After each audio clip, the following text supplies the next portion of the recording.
Let's read source 5 for the Colonial Women investigation.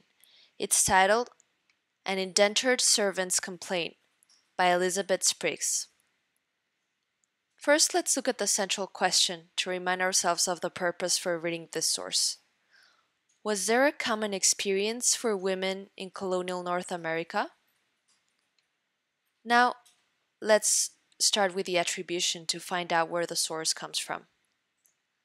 Letter written by Elizabeth Sprigs to her father in 1756.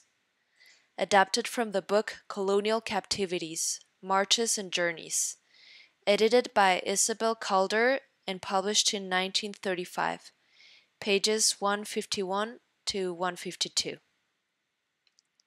Let's continue with the headnote to find out more details about where the source comes from.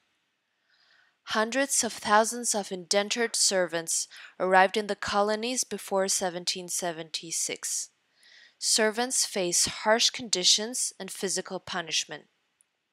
Elizabeth Sprigs was a young European woman sent to Maryland as an indentured servant by her father as punishment for bad conduct and undutifulness.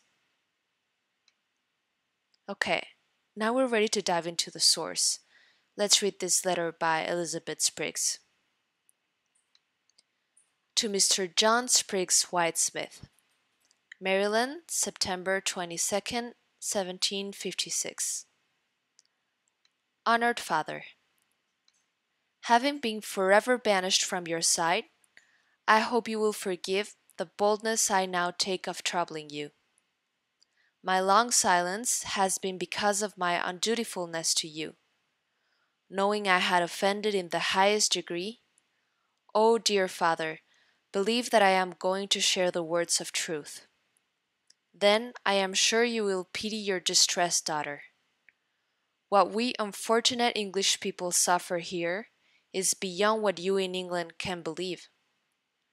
I am one of the unhappy number, toiling, which means working very hard, almost day and night, and then tied up and whipped to that degree that you'd not treat an animal, not anything but Indian corn and salt to eat. Even many Negroes are better used. Almost naked, no shoes nor stockings to wear. What rest we can get is to wrap ourselves up in a blanket and lie upon the ground. This is the awful condition your poor Betty endures.